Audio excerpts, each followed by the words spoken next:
The reason I talk about addiction so much, especially on this channel, is because that's what I find to be the biggest obstacle for everyone that is trying to be the best version of themselves.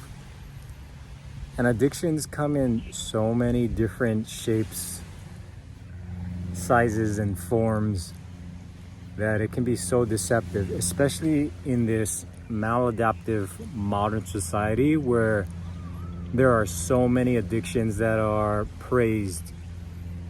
There are so many culturally accepted addictions.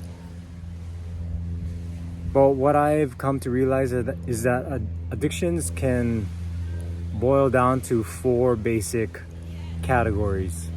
And I call it the entropic cage of addiction. Entropy meaning, a dissipation of our energy or a loss of optimal flow of energy. But in this case, our life force, our creative power. And addictions are this obstacle in our lives where we are losing or hemorrhaging our life force, our creative power, in a way where it's not actually serving us to our highest potential. It does serve us in a way, but and I'll explain that in a moment, but it doesn't serve us in our highest expression. It doesn't serve us in a way where we upward spiral in life.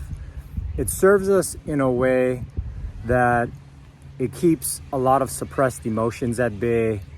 It keeps us distracted from being in touch with what is going on inside of us, what kind of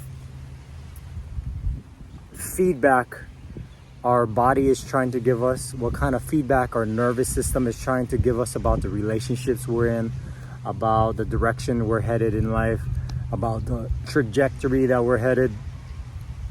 Addictions numb us from that, but at the same time, they stimulate what is called the ventral vagal pathway. And that's the part of our nervous system that is mostly undeveloped in society, in modern society. And this is the part of the nervous system that allows you to slow down, that allows you to feel safe in your body, that allows you to know when it's time to stop something. It's that same ventral vagal pathway that allows you to know when it's time to pick up the pace, when it's time to get off your ass. And most people who are missing this ventral vagal pathway, which develops through a feeling of safety and attunement in our family, in our social circle, that's what ought to develop our ventral vagal pathway as we grow up as a child. But we live in a time where our modern society is so maladapted to demonizing emotions, which is a very important aspect of understanding our creative power. We live in a society that, like I said, praises addictions that distract us from ourselves. And getting back to those four basic categories of entropic addiction is what I call the entropic cage of addiction. C stands for control. So control is one of the most common aspects of addiction. Controlling what people believe about you, controlling what people think about you, controlling every little thing about your life, afraid of change. You know, whenever there's change or people are growing beyond you or surpassing you, you want to try to control that somehow, some way, whether that be through shaming someone or making them feel like they're wrong or stupid or belittling them. This is where contempt really comes in. A lot of people who feel threatened by this ever-changing, eternally changing environment around us have this fixation on control. You can be addicted to always cleaning, always being so fixated on every little tiny detail, perfectionism, obsessive compulsiveness. So control is one of the major addictions. There is, so that's C. A is approval. Approval, a lot of people are so addicted to people pleasing because it gives them that sense of value. Again, what I was saying about the ventral vagal pathway, how it develops, is that feeling of attunement, of being seen, felt, and heard and accepted for who we truly are. So when we don't get that in our environment that we grow up in as a child, we carry this wound of that unmet need of attunement, and so we seek approval. And it can play out in different ways. It can play out in the way where you people please and you're codependent, and you will do whatever it takes. You will mold yourself and abandon yourself and sabotage yourself in any way, shape, or form, as long as you can please someone and they give you that approval, and then you feel validated. Then you feel like you've been attuned to, which is that childhood wound.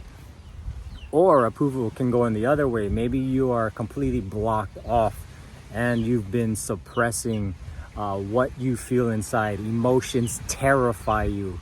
Your own creative power and emotional state within you, it terrifies you. And by the way, our emotions is like a feedback intelligence of what is going on within our bodies and what is going on in our relationship to our environment and our surroundings. Emotions are incredibly beneficial intelligence that is kind of foundational for a lot of other different kinds of intelligences. Emotional intelligence is a foundational intelligence, and it gives us feedback as far as what may be happening biochemically, health-wise within our body, because our nervous system is picking up all these different things, and it communicates via emotional signals, tension, symptoms. Emotions are one of them, but that also plays a big role in helping us get feedback as far as what kind of relationships we're in. And it also can be backed up and clogged like backlog, where we have a lot of suppressed, backed up messages from our past that are still undigested, unread. It's like an inbox that is so full that you cannot even receive any more messages, and that blocks you off from understanding your creative power, your loosh.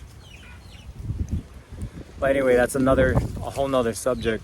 I'll get back to that.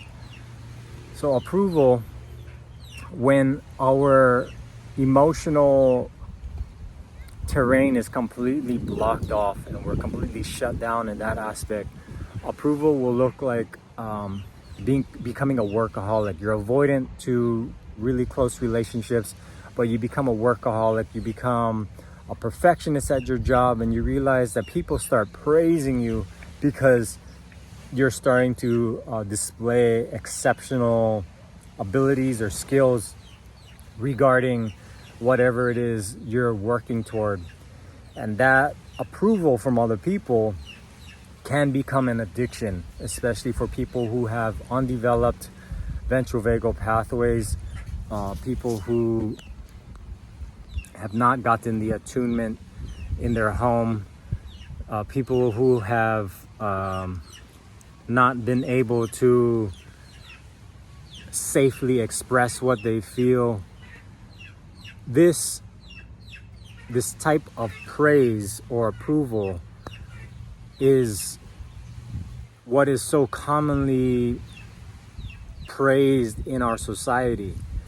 Meanwhile, this person who is so addicted to this can literally, I mean, I've come across so many people who are literally backstabbers, and they're all about getting the approval, or they become so defensive because their egos are so fragile, you know, regarding their identity, that if that becomes threatened, you're almost threatening that whole maladaptive system they developed to gain this approval, and they feed off of it. They feed off of the approval, which is extremely draining when it becomes like an actual close relationship, and someone constantly needs validation, constantly needs approval.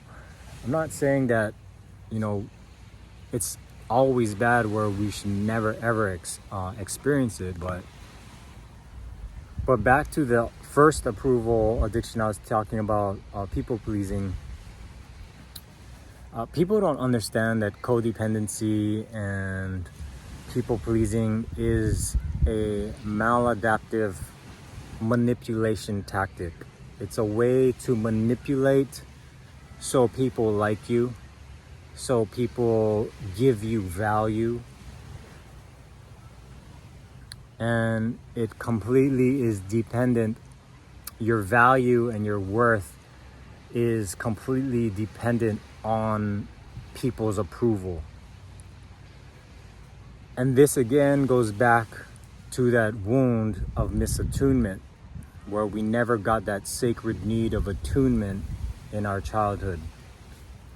Now, the third most common addiction in our society, which is G in the cage, CAG, is gratification, and more specifically, instant gratification. Instant gratification can be anything. It can be anything that triggers a dopamine response, that triggers the production of these pleasure chemicals. It can be substances, drugs, social media. It can be toxic processed food, processed sugar, processed carbs, all these processed carb snacks, which are all designed, by the way, all these processed, the 5 processed devils, which are processed sugar, processed carbs, processed seed and vegetable oils, pasteurized dairy, and processed salt. They all were manufactured by man's greed to stimulate these parts of our brain and neurochemistry that get us hooked and addicted. They are not made or designed the way Mother Nature intended food to be. These are all man-made substances, which I want to say is extremely culturally accepted because people are not aware. But there's a lot of people who are conscious of this, but I'd say most of modern maladapted society is not conscious of how destructive and how culturally accepted this addiction is.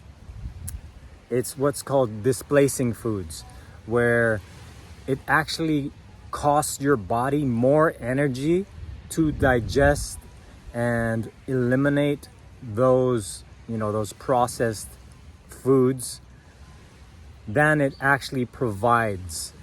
In other words, it doesn't even provide more energy than how much it's costing you just to digest it and eliminate it, which is already causing an energy crisis, right? There is the equation of energy in versus energy out is not making sense, especially nutrition in versus nutrition out. It doesn't provide the right nutrients, it doesn't provide the right minerals, it doesn't have the organic matrix as nature creates things naturally. But instant gratification is so widespread, and there's so many legal toxins, so many legal chemicals that are extremely addictive. And the interesting thing about this is that these substances all trigger those pleasure chemicals that give us a stimulation of our ventral vagal pathway, but it doesn't develop the ventral vagal pathway. It gives us a ventral vagal flare of the nervous system to feel safe and to feel that warm blanket of love. It suppresses emotions. It makes us numb. It distracts us. Same with like the social media and the way social media is engineered to stimulate dopamine production.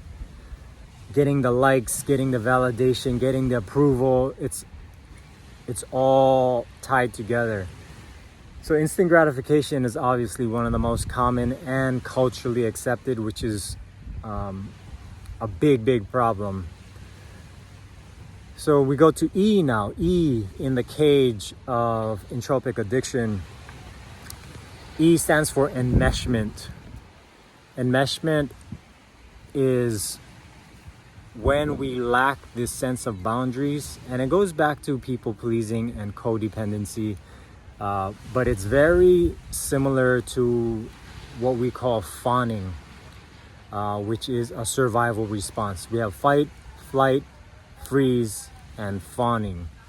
Now, the ventral vagal pathway is something that regulates all of these survival mechanisms to where you can think clearly, you can adapt, not maladapt, to the situation at hand, and you feel safe, secure, confident within your own body.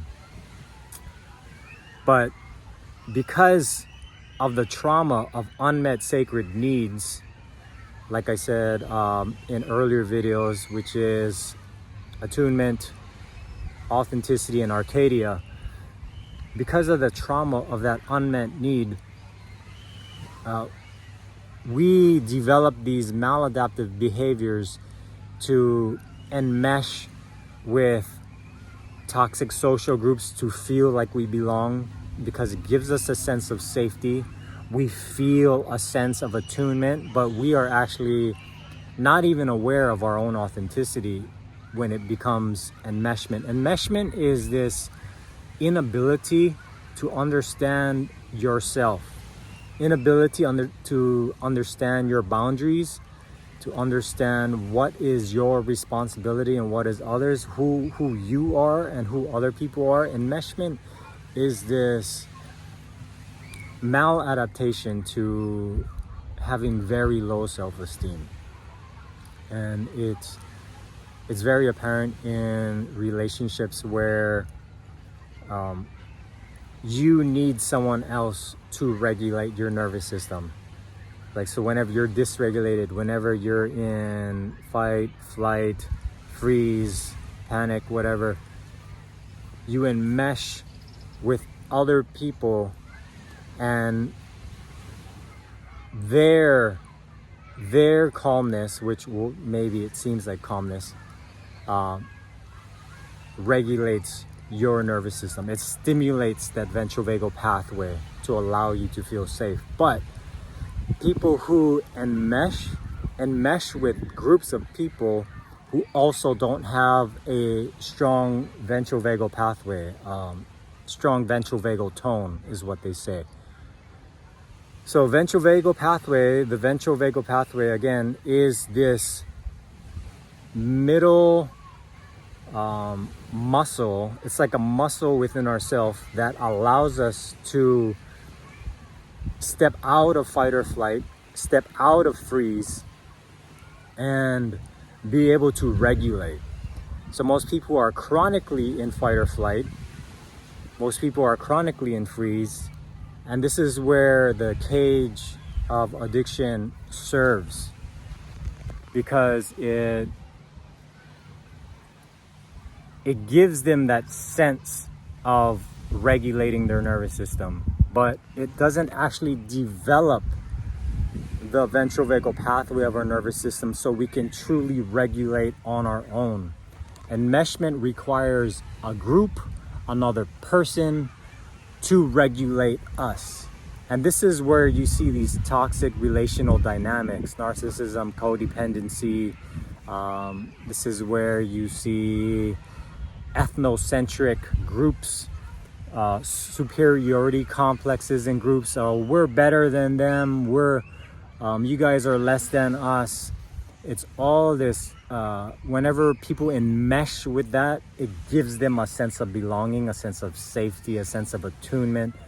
But they have completely neglected their own authenticity, which is a very important need for our potential to be actualized, for us to truly find soul fulfillment.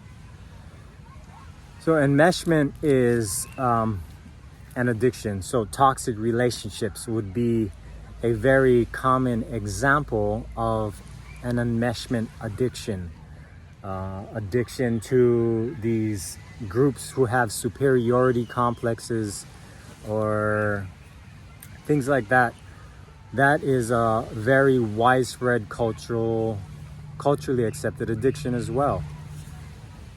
So this is what I call the cage, the entropic cage of addiction, and I'm writing a book called the Principle of Soul Symphonics, and I explain all of this in there.